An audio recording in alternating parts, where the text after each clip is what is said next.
Selamat sore, berjumpa lagi dengan kita. Kita di mana? Di sini ya? Kita ada di kampung di Kiawa, di lahan yang baru dibersihkan untuk tanam kopi. Jadi kalau dulu istilahnya itu kita belajar sama kakak-kakak senior, tapi sekarang terbalik. Kita belajar dari adik-adik. Tapi ada yang dididik dari senior ya? Nah, bisa jadi juga. Yo. Jadi begini, itu ceritanya dulu Agus ini di saat masa kuliah, masa-masa awal tuh kita sama-sama. Istilahnya saya senior. Tapi begitu selesai kuliah, pulang dari Jayapura sini, sekarang Agus punya aktivitas yang cukup dikenal dan lagi tren. Agus sebagai salah satu pemuda di Mepago yang sekarang sudah 5 tahun kurang lebih 5 tahun. Ya masuk 5 tahun. Ya masuk 5 tahun fokus untuk tanam kopi, organisir masyarakat di kampung untuk membuka lahan, terus penyediaan lapangan kerja,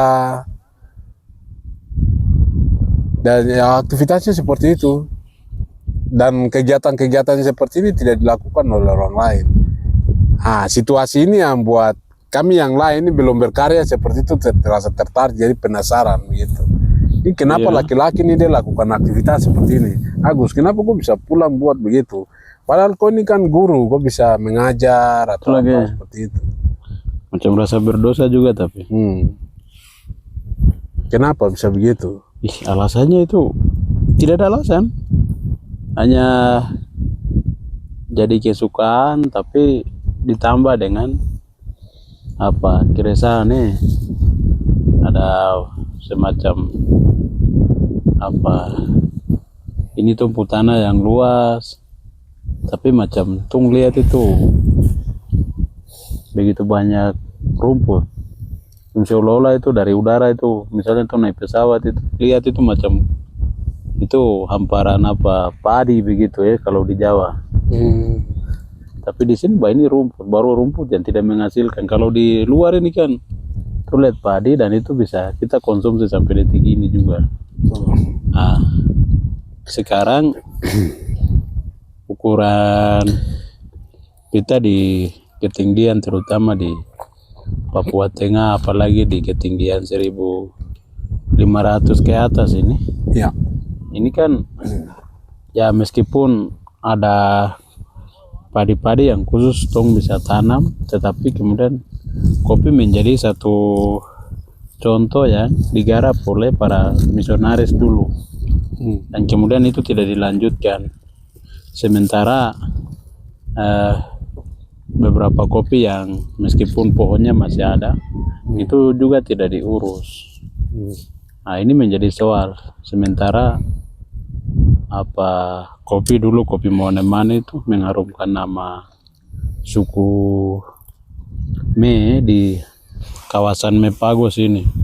Tetapi kemudian itu hanya menjadi cerita. Sekarang cerita itu bagaimana kita hidupkan dia kembali. Jadi ada situasi seolah-olah cerita tuh hampir hilang, putus. Dia hilang dan orang hanya bercerita, dulu saya pernah begini, saya menikmati kopi dari sini, kopi Monemane sangat enak dan lain sebagainya. Tetapi itu hanya tinggal cerita dan selanjutnya kita tidak bisa sediakan kopi kembali lagi untuk di situasi saat ini. Sementara orang cari-cari kopi itu. Nah, itu menjadi satu tantangan secara pribadi untuk sudah daripada ini dari 2018 sampai sekarang sejak selesai wisuda itu. Itu kan ada 2 kali penerimaan tapi sudah malas menjadi pegawai negeri. Nah, orang lain ada lomba-lomba sampai demo-demo terus ini sampai ke Jakarta bawa aspirasi untuk penambahan kuota formasi harus lulus baru. Agus ini macam naik kok ini kok tolak berkat begitu. Atau kau lihat berkat atau kutuk ini orang jadi PNS? Antara berkat dan kutuk. Maksudnya kan begini, ini tuh pergi ke kantor hampir dari jam 8 pagi sampai jam 3 ya. Itu ke kantor. Tapi ke kantor juga macam saya lihat dengan mata kepala mereka yang sudah pegawai negeri ini terlalu banyak main di kantor begitu. Bah, ini waktu jalan terus baru macam main maksudnya ke sana hanya sana hitung baru- togel, bicara tentang kepentingan politik. ini macam apa ya, itu Maksudnya seolah-olah begitu, macam evaluasi, tapi yang saya lihat dari mata kepala itu apa, ada cerita kalau kita ini kan dibayar oleh negara, mau pergi ke kantor kah tidak kah terserah kami. Yang penting gaji Yang jalan, penting gaji jalan, tunjangan. tunjangan jalan. Nah, sementara kontribusi kita terhadap misalnya pemerintah di tempat kita kerja itu kan harus membawa dampak positif. Nah, sekarang kan sangat negara rugi kalau misalnya apa, negara bayar tunjangan tiap bulan ini, tapi waktu yang ditentukan oleh negara misalnya jam 8 Pak ya sampai jam 1 itu, Ya. itu kalau tidak ke kantor, ke kantor juga misalnya apa aktivitasnya itu apa ya, saya banyak ketemu misalnya di Pania itu jam kantor tapi dengan pakaian dinas itu ada di pasar, ada di ini. Jangan sampai itu kan don lakukan pelayanan publik tuh, don ke pasar untuk Itu kerja tidak itu tahu dinas itu dalam Perindak rangka kah? sosialisasi ke apakah, tapi saya tidak tahu bagian itu, tapi masa ya minimal pendelegasian tugas ya. Tapi apa ya, macam kayak ini macam jalan-jalan main-main, anggapnya begitu. Entahlah, itu mungkin itu di luar dari kita yang ada di luar dinas ya, dari mata masyarakat terhadap orang kayak ini. Berarti Jadi menurut setelah begitu tuh agak ini waktu jalan terus baru ini lahan luas apa semua, terus kalau ini kan sama kita ke kebun itu sama saja macam ketong kantor sendiri, dan itu kita bisa bebas menentukan kita mau bikin apa, ya, mau berdampak seperti apa, kemudian kita bisa menghasilkan apa. Ya. Itu tergantung macam secara batin juga puas begitu, hasil panen yang saya pernah tanam ini saya nikmati sendiri atau bagi dengan orang, itu macam rasa puas itu. Jadi itu maksudnya wah ini kinerja ini kan bagaimana berdampak. Nah, kemudian satu itu kepuasan dari kinerja itu, itu ditentukan dari hasil kerja, berapa waktu yang dimaksimalkan untuk kerja itu bisa pengaruhnya itu harus ada begitu. Ini tuh pergi ke kantor dibiayai oleh negara begini begitu, tapi macam tidak ada pengaruh apa-apa itu. Macam contoh ini, tom bicara otonomi khusus lalu, terus tom lalu itu memang sempat tolak ya, waktu itu kakak orang ngajak kita untuk tolak apa semua di 2010 kita antar PT ini apa semua. Nah, dampak sampai detik ini tuh kita bisa lihat itu macam kayak ada pengadaan bangunan, bikin gedung mewah-mewah, kemudian yang bisa kita lihat apa mobil-mobil yang rusak-rusak tidak dioperasikan, dana otsus pengadaan tahun sekian baru itu rusak posisinya, padahal itu dia belum sampai 5 tahun 8 tahun. Nah, kalau kayak begitu lalu kita melakukan ini, dampak yang mau kita bawa apa begitu. Nah, itu yang kemudian membuat saya daripada kita terlalu ini baru bikin repot orang lain lagi, kita mau protes lagi sama mentok, apalagi semua dikaitkan yang misalnya pendidikan atau kesehatan juga menjadi jabatan-jabatan politik, padahal bukan jabatan politik, maksudnya jabatan untuk kepentingan politik. Sarjana pendidikan ditempatkan di kepala kes bangka, kepala kesehatan kah.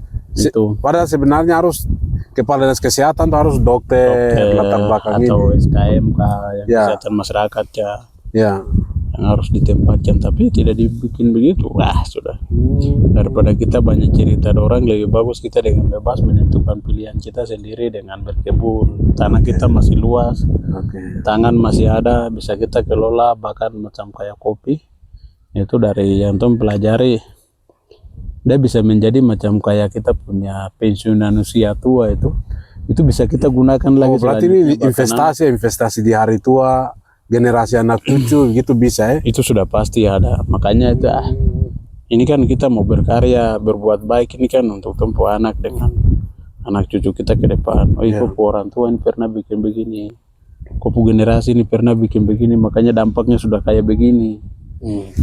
Ya, itu makanya dengan kopi ini bisa kita rasakan dia punya dampak. Bagi saya ya, bagi pribadi saya, makanya saya tidak tertarik untuk menjadi PNS itu ada di situ. Berarti istilah lain tuh ya, tidak perlu cari pekerjaan yang terlalu susah-susah lah. Pekerjaan sudah ada depan mata, lahan yang Tuhan kasih ini sudah ada, ini kita manfaatkan, kelola, bukan manfaatkan, tapi kita kelola. Nah, makanya jadi pekerjaan tuh bukan berarti kok jadi pakai bagian dinas atau kok jadi seorang politisi, bukan berarti. Baru kok pergi berperang, kalau menjadi ASN di sana baru berbangga diri saya sudah kerja. Padahal kinerjanya kan ada di dalam kantor, bukan kok pakai dinas gitu. Kemudian orang merasakan dampak, hasil dari kita pekerjaan ini dari dinas ini orang sedang merasakan ini dampaknya. Itu sejauh ini sih ya minta maaf saya sendiri tidak terlalu lihat. Yang saya lihat ada gedung yang mewah, misalnya ada puskesmas itu dibangun mewah-mewah apa semua, tapi di dalamnya obat tidak ada. Kemudian dalamnya tenaga kesehatan tidak layani baik, dan begitu banyak ini. Padahal manusianya ini yang harus diselamatkan, ini bukan gedungnya yang kita harus selamatkan. Kan ada cerita dulu waktu saya masih anak kecil itu ada Pak Mantri satu, dia sudah almarhum, namanya Martinus Yuke. Itu untuk melayani pasien itu dia dari pergi pegang itu kotak P3K itu, pikul di tas baru dia keliling kampung-kampung, jalan-jalan keliling apa semua. Itu dia lakukan begitu. Yang seperti itu tidak ada ya sekarang. Sekarang ini malah kantor sudah mewah, bagus ada. Itu semua. Lalu alasannya ini pasien tidak mau datang ke puskesmas postu atau ke sekolah kah. Itu. Jadi selalu ini orang tidak ada inisiatif untuk mau berobat. Padahal yang dulu ini justru terbalik ini. Pak Tua ini dia jalan bawa P3K itu ke kampung-kampung. Itu bukti nyata dia sedang kerja serius untuk bagaimana menyelamatkan manusia di tingkatan itu. Yang ini nih model kayak begini nih saya tidak dapatkan. Minta maaf misalnya macam kayak saya jadi sarjana pendidikan, kemudian saya tidak mengajar kemudian ini. Tapi yang saya dapatkan dari refleksi pribadi itu dari komunitas yang kami bangun waktu itu, itu persoalan pendidikan ini juga adalah satu persoalan yang muncul setelah kondisi keluarga yang belum stabil di tingkatan ekonominya. Itu seperti pemenuhan kebutuhan hidup, makan minum kebutuhan dasar maksudnya. Kebutuhan dasar itu yang kita bilang primer guys. Itu tuh tidak terpenuhi, makanya orang tua lebih cenderung penuhi kebutuhan makan minum, berjuang untuk penuhi kebutuhan makan minum dibanding perhatikan anak mereka untuk misalnya antar ke sekolah, kembali. Jadi tunjangan gizi anaknya jadi mereka lebih memilih soal perhatian ini kan bicara pendidikan utama dan terutama di keluarga, perhatian terhadap anak supaya dalam tumbuh kembang anak itu pendidikan utama dan terutama dalam keluarga nih tidak terpenuhi lantaran yang tadi kondisi ekonomi yang notabene misalnya di kampung saya itu hampir 95% masyarakat di sana itu petani. Sekarang pendapatannya itu tidak jelas soal mereka berkebun, tapi secara angka berkebun hasil kebunnya dapat berapa ini tidak secara real tentukan dengan angka. Pendapatan tidak jelasnya artinya kalau anak-anak dorang ada pergi kuliah di luar dari Paniai atau Papua, dorang harus merasakan penderitaan begitu maksudnya. Pendapatan tidak ada untuk biaya dong kebutuhan dengan apa? Makanya kan Banyak anak-anak dari kampung saya itu sebagian tamat SMA sudah tidak lanjut kuliah, itu ada. Oh. Nah, sehingga alamat menjadi petani itu mereka di yang ini tidak lanjut kuliah. Padahal mereka punya kesempatan masih ada untuk dong bisa kuliah. Tapi itu menjadi satu soal yang saya temukan kalau ini ternyata ada di keluarga. Nah, sekarang ya sudah anak muda, orang tua beberapa itu sudah harus buka kebun kopi supaya Sebagai kita solusi ya untuk menjawab tantangan minimal ada ini, itu satu solusi, salah satu dari sekian banyak solusi yang bisa ditawarkan entah dari pemerintah atau dari mana saja, tapi kopi menjadi salah satu dari sekian itu solusi yang ada. Itu makanya saya sih konsisten di hampir 5 tahun ini ya. itu kejar itu, maksudnya bahwa oke, saya secara pribadi akan rasa puas kalau setiap kebun yang kami garap itu petani hampir berapa petani itu saya akan puas kalau mereka sudah bisa menentukan kali ini saya panen di lahan saya pertama itu sekian kilo dengan uang sekian. Nah itu saya akan puas di ketika mereka sendiri berbicara tentang itu, bahwa hasil panen saya dari sekian pohon ini saya bisa dapat sekian. Itu. Jadi dari cerita Agus ini, seperti Agus ini dia menjawab seperti dulu Arno Lap dia ada buat lagu tuh, hai pemuda-pemuda, kalau selesai engkau merantau dapat ilmu, pulanglah ke kampung untuk bangun kampung. Jadi mungkin kau salah satunya ini, kau bukan pulang ke kota, kau langsung pulang ke kampung.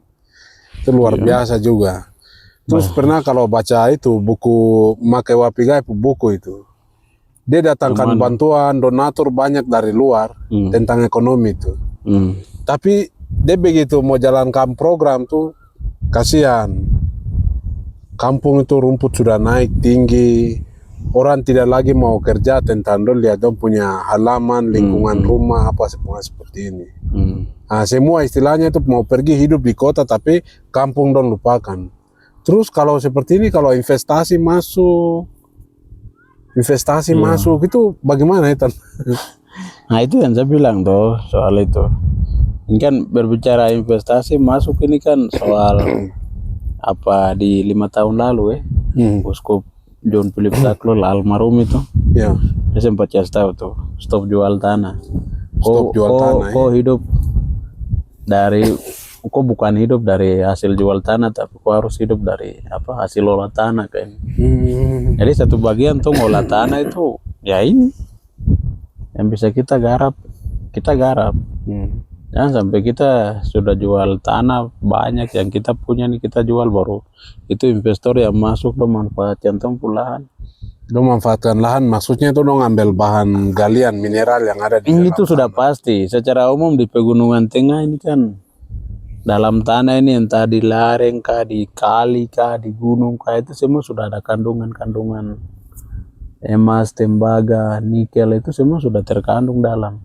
Dan itu di 2000 kalau tidak salah di 2018 kah 2015 itu peta lembaga pusaka itu itu kan mereka sudah terbitkan kalau orang dari Pegunungan Weilan sampai dimasuk tembus di PNJ itu itu kan itu emas, itu nikel, tembaga, itu sudah full. Makanya kan dong bilang sudah kita kasih pemekaran supaya akses pembangunan Papua ini cepat dong bilang kan. Maksudnya begini. Tapi kan ini kan satu jembatan dong mempermudah akses investasi itu masuk.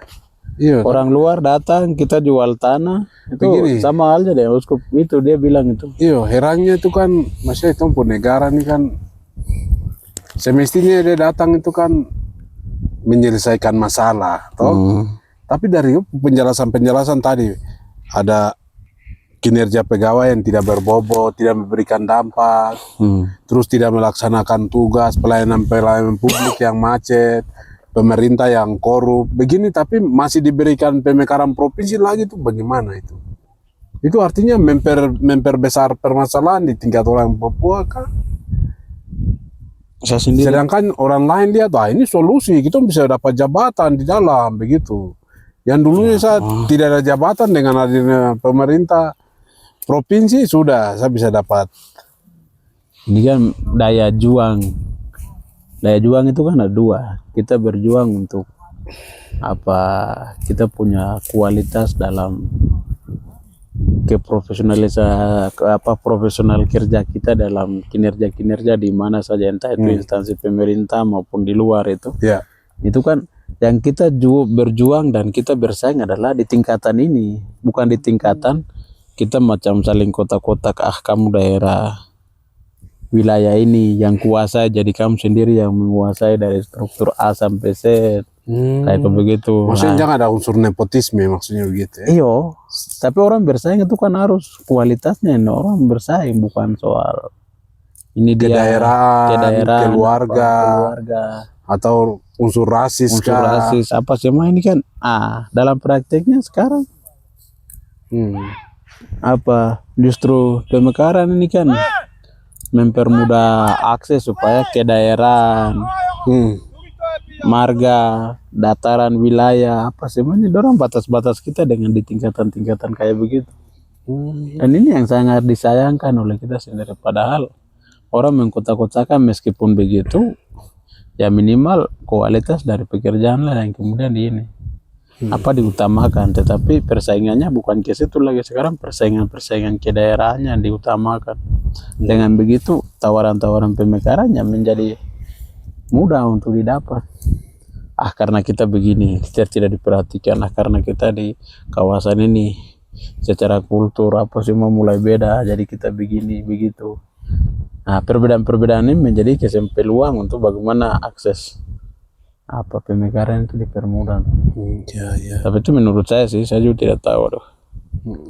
Jadi kita kembali seperti tadi itu, berarti itu tanam kopi itu, bikin kebun kopi, mengorganisir masyarakat kampung, itu menjawab supaya masyarakat nih tidak lagi hidup bergantung hanya harap pemerintah dengan andalkan bantuan-bantuan, proposal-proposal seperti itu.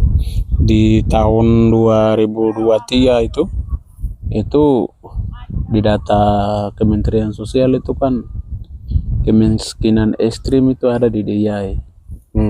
Yang menjadi kontras itu kan, masa kita miskin padahal kita punya tanah ada gitu tuh. Nah itu di Pania juga ada, dia masuk di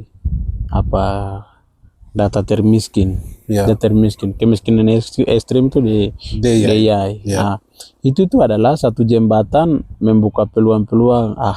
Ini kasihan orang miskin di sana, jadi harus kasih bantuan begitu. Seolah-olah macam bantuan datang itu atas perjuangannya dinas-dinas, dan kemudian dorang tuh tidak ada begitu, dorang tuh tidak ada, padahal itu negara anggap itu dorang sudah miskin, tidak ada tempat tinggal, tidak ada lahan untuk dorang kelola, makanya negara kasih karena kasihan begitu. Bukan kita mau yang pegang-pegang kebijakan itu kok atas perjuangan saya ini kita dapat bantuan begini. Tidak, itu sudah terbalik gitu.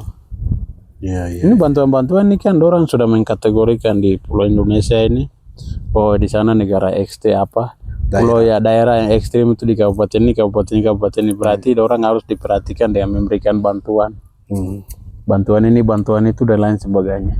Itu karena di dalam negara ini masyarakat di situ itu sudah miskin ekstrim.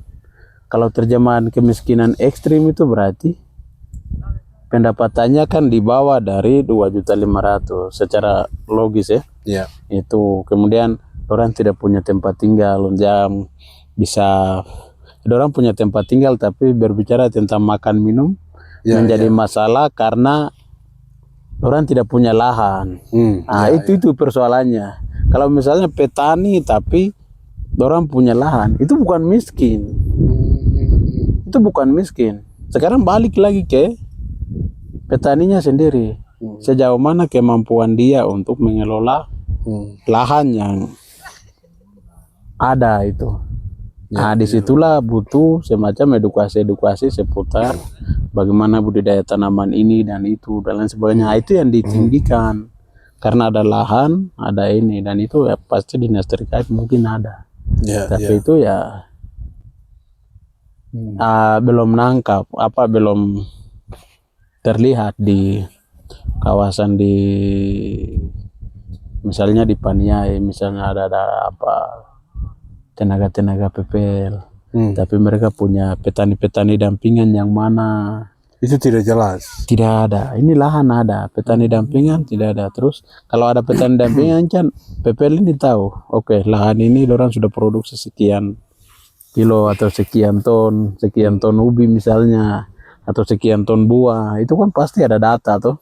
Nah gitu coba saja kita pergi ke misalnya ini, kita pergi dan tanyakan, ini penghasilan misalnya di Deya ini penghasilan ubi berapa ton? Karena tidak ada PPL yang jalan data, pastikan perkebunan ubi di sekitaran ini berapa, secara jumlah orang menghasilkan ini setiap bulan sekian, kan tidak jelas, tidak ada itu. Saya yakin itu tidak ada data itu. Ya. Makanya kalau misalnya muncul angka-angka, misalnya pendapatan dari hasil pertanian misalnya muncul di statistik itu, sekian tuh, itu saya tidak percaya. Saya secara pribadi tidak percaya itu. Berarti itu perkiraan begitu, Perkiraan saja. Karena apa ya, itu basis datanya itu ada di PPL dapat dari mana ya, petani dampingan. Berarti ketidakjelasan data ini juga membuktikan kalau ada ketidakjelasan kinerja pemerintah di dalam pelayanan atau pendampingan. Ya indikator-indikatornya itu mungkin salah satu ada di situ. Ya.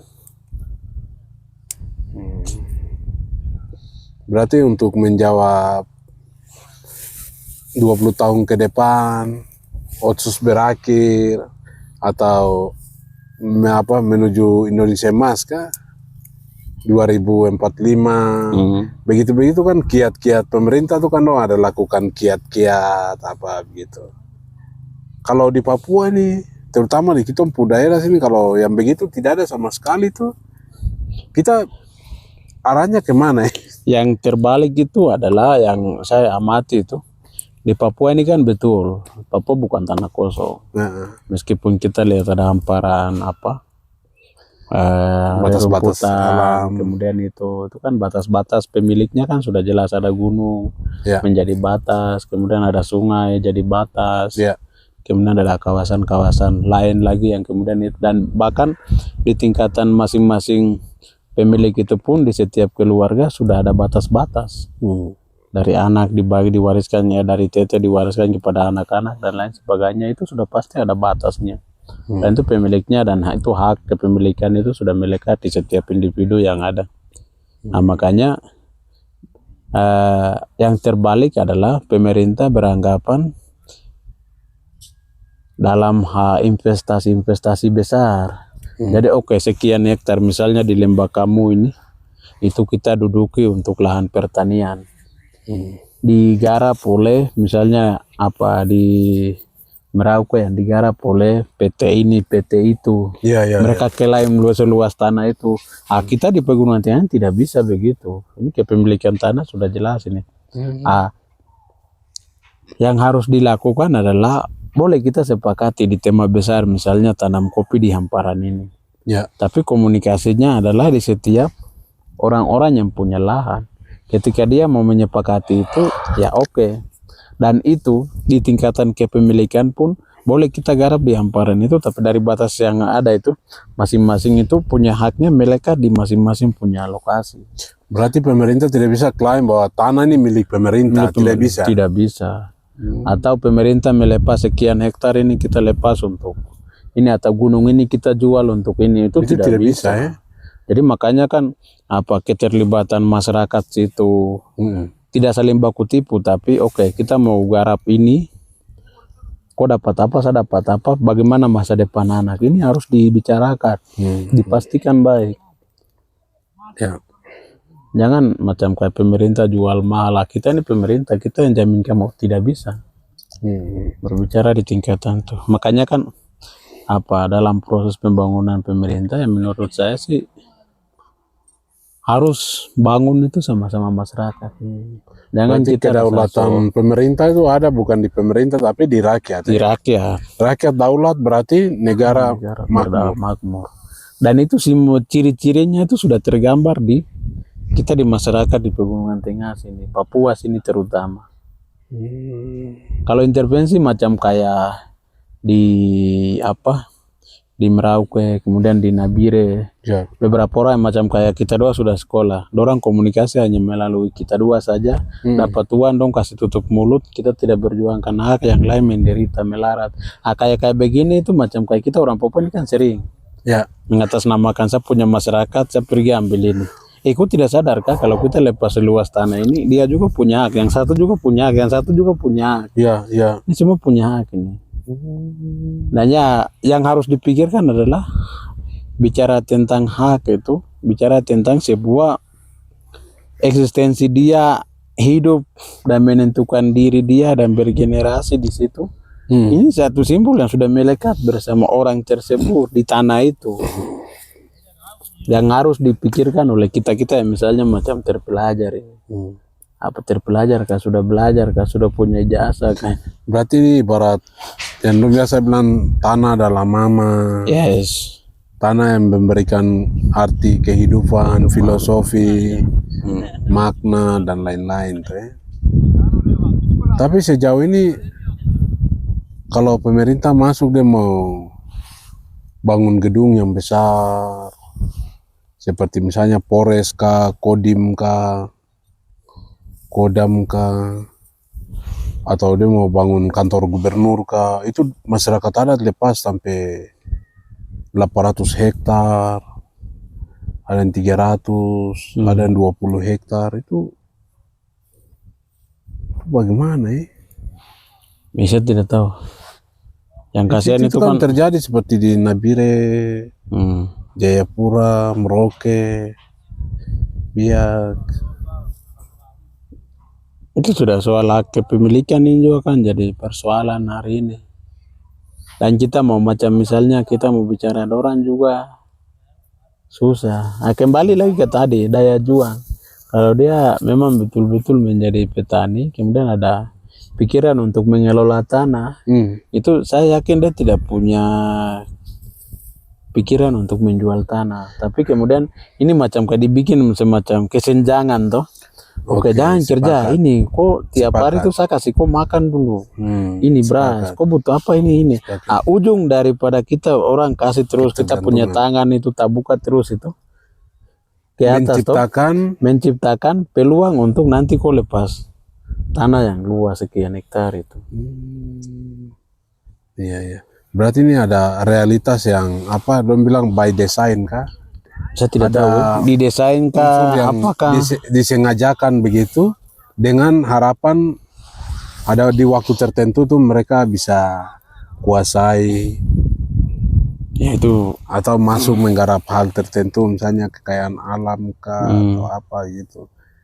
Tapi kalau dengan seruan Bapak Uskup tadi John Philip Sakrit, terus yang visi misi Keuskupan Timika kah, tentang tungku api, gerakan tungku api, Gertak gitu. Itu bagaimana? Itu sangat membantu kesadaran masyarakat. Tapi kalau masyarakat tidak lakukan itu bagaimana? Makanya kan saya sih kadang gerakan tungku api kita sepakat bahwa tungku api itu harus menyala, harus masyarakat jangan jual tanah, harus olah tanah, itu kan ajakan-ajakannya. Diberitahu oleh ini toh, oleh gereja, terutama di Keuskupan Cito di Timika. Hanya saja kita hanya buang wacana, tapi kemudian misalnya kita tidak punya sekolah tentang bagaimana olah tanah, bagaimana mengenal alam kita yang sesuai, yang kita bisa olah itu seperti apa. Itu kalau kita tidak arahkan ke ranah sana, lalu hanya bikin wacana, itu berarti itu semacam bola liar. Jadi dia sudah hambur, kita tidak bisa kontrol kembali. Minimal itu misalnya di setiap komba, stasi, kemudian di setiap paroki yang ada itu harus umat bersama pengurus-pengurus gereja itu sudah harus pikir potensi apa yang bisa dilakukan untuk olah tanah. Karena potensi-potensi inilah yang saya ibaratkan itu kadang itu menjadi kayak kayu bakar yang bisa kita pasang. Jadi pilihan kayu bakar kita itu ada di potensi-potensi alam apa yang bisa kita kelola, itu adalah kayu bakar kita umat toh, kayu bakar umat yang bisa mesti dipikirkan di tingkatan itu. Ya, ya. Oke, misalnya di Kombas ini dorang punya apa potensinya ada. Nah, itu adalah kayu bakar supaya tungku api itu tetap menyala. Supaya tungku api itu ini berarti kayu bakar jenis ini yang sesuai, potensi jenis ini yang sesuai di Kombas ini. Misalnya atau di KK ini masyarakat yang ada di stasi ini dong potensi ada ini. Ya. Nah, itu yang dipoles, ilmunya diterapkan di dalam petunjuk ininya. Nah, kalau macam kayak begitu dilakukan, saya rasa gerakan tungku api itu hidup secara ekonomi ya. Itu terlepas dari bagaimana apa tungku api keluarga, misalnya rohani keluarga, terlepas dari itu di sisi ekonominya itu tungku api kita itu harus siapkan kayu bakar jenis apa. Itu potensi-potensinya, itu potensi-potensi apa yang ada di sekitaran itu, lahan apa yang bisa digarap dan sesuai dengan ini.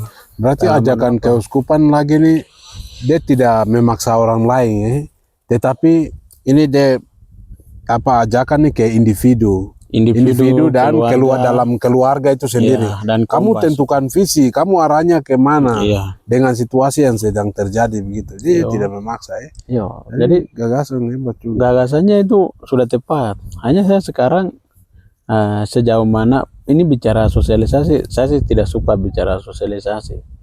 Tapi sejauh mana penyadaran itu dibangun di dalam gereja, bagaimana setiap umat itu menangkap potensi apa yang bisa diambil alih, ternaka yang misalnya saya sudah hampir lama di kampung, berarti ini potensi apa yang ada di kampung ini, itu yang harus digarap dan diangkat. Bahkan di setiap khotbah saya rasa ini sesuai. Tuhan mau kok menciptakan surga di bumi kayak ini dengan berkarya dengan segala hal yang ada, Tuhan kasih itu. Ya.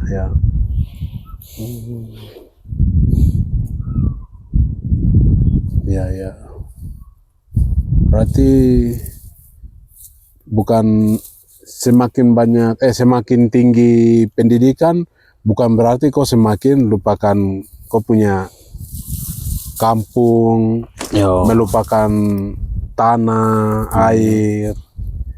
Tapi justru pendidikan semakin tinggi itu justru mengajak kita untuk kita harus kembali melihat posisi di mana masyarakat kita di titik mana dorang ada seperti itu ya. Kita ini kan orang-orang pilihan yang mendapatkan kesempatan untuk sekolah meskipun begitu banyak sarjana atau tapi ngapa ya itu sejauh mana tong gunakan pendidikan yang kita dapat itu kita gunakan dengan baik dan seefektif mungkin, itu yang jadi soal sih.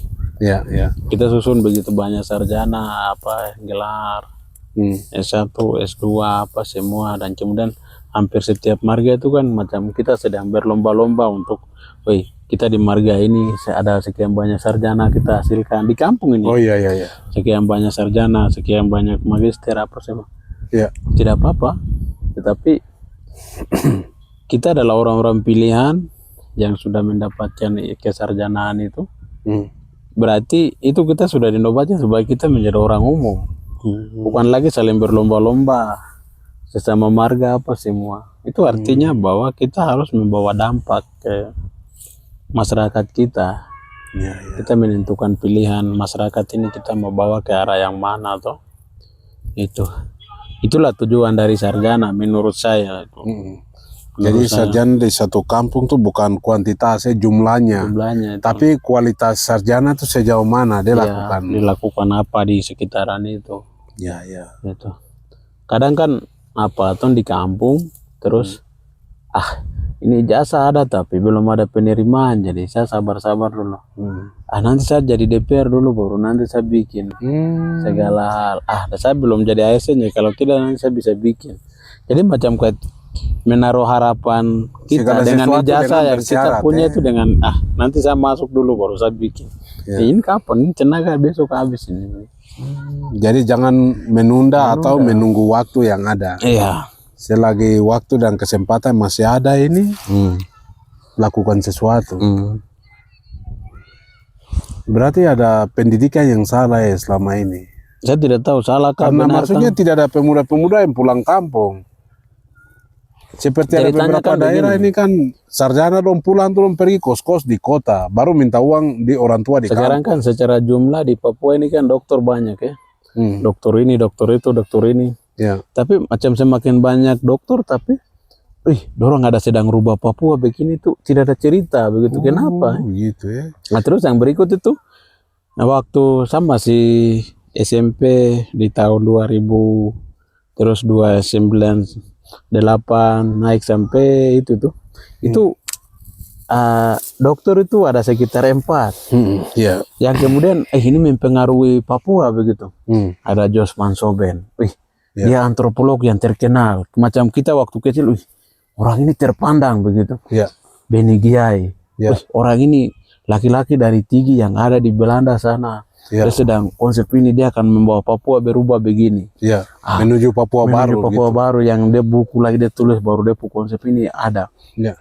Kemudian Pater Neles Teba, dia ada di Roma, di Vatikan sana, macam kita macam ini. Terus ada Noak Nawipa. Nawipa, itu muncul. Terus siapa yang meninggal dibunuh kah ini? Siapa? Tom Wanggai. Di sebelah, itu orang dari pesisir yang namanya muncul. Terus misalnya ada Don Flasi yang ada dari Fafak. Iya. Nah, terus Dari ada Sorong Selatan. ya. Ya.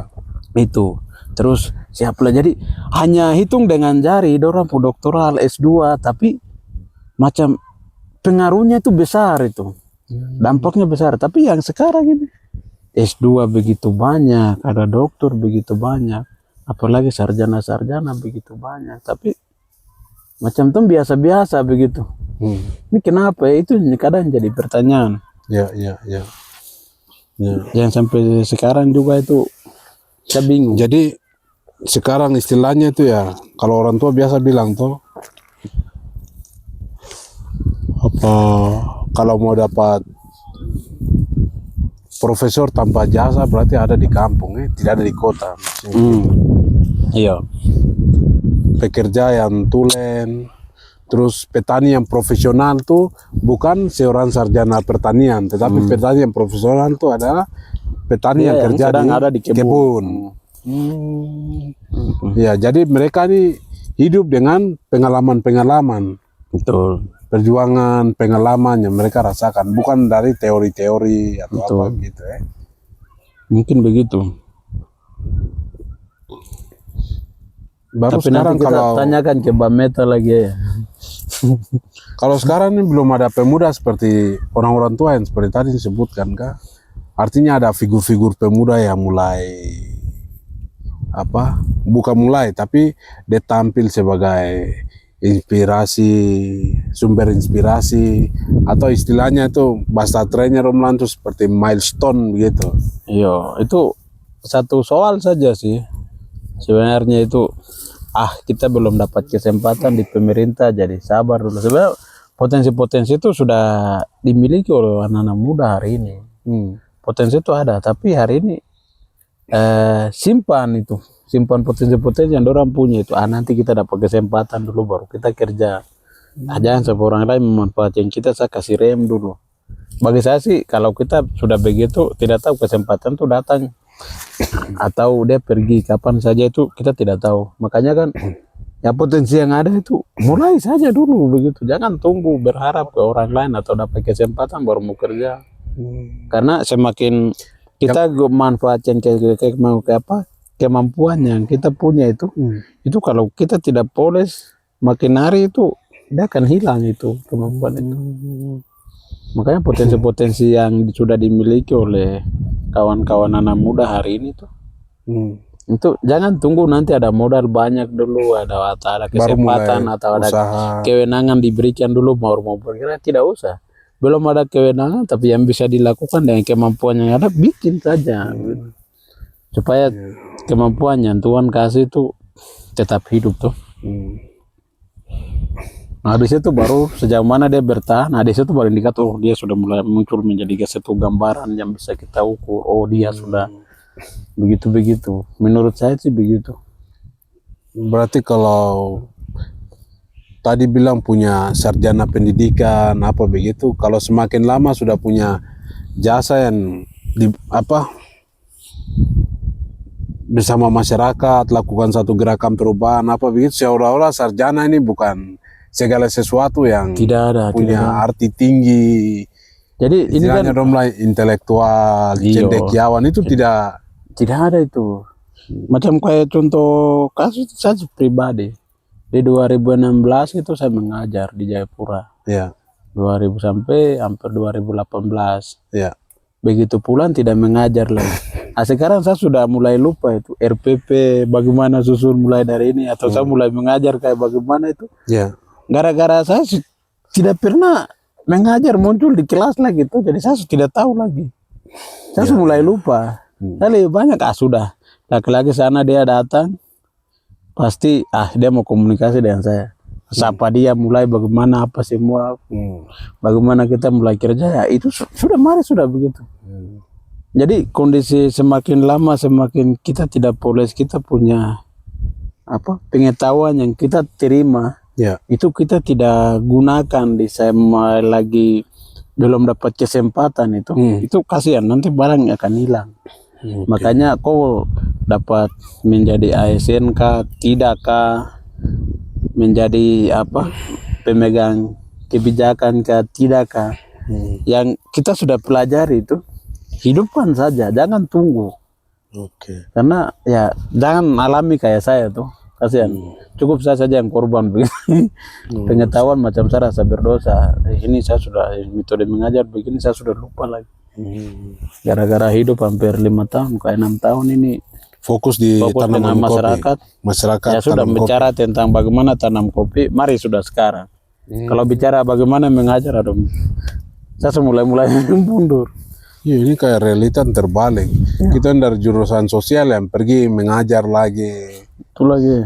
Iya, padahal tuh tidak tahu tuh RPP itu apa. Tapi sekarang sudah tahu tuh. Sudah tahu. Makanya. Itu karena situasi membentuk kita tuh, jadi kita bisa beradaptasi. Iya. Makanya kan sangat sayang itu orang yang sarjana pertanian atau sarjana perikanan baru. Sarjana perikanan dia tidak punya kolam ikan. Itu sayang itu. Ilmu akan mati itu. Sarjana pertanian, hortikultura misalnya tanaman jangka pendek, tapi sayur saja dia tidak tanam di pekarangan rumah, itu sayang. Ilmunya akan mati. Saya rasa dia akan berdosa. Jadi doran-doran seperti ini tuh seperti penyumbang gizi maupun penyumbang perubahan ekonomi begitu. Sistemnya bisa mempengaruhi sistem pasar. Kalau dorang lakukan maksudnya. Kalau dorang lakukan pasti. Ini kan berbicara kinerja tadi tuh.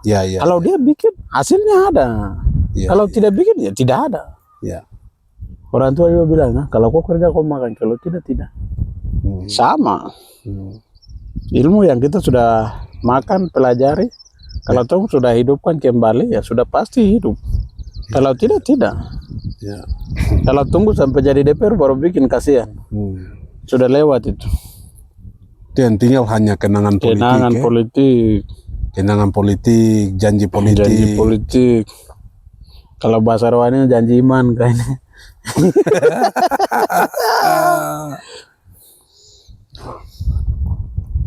Jadi begitu.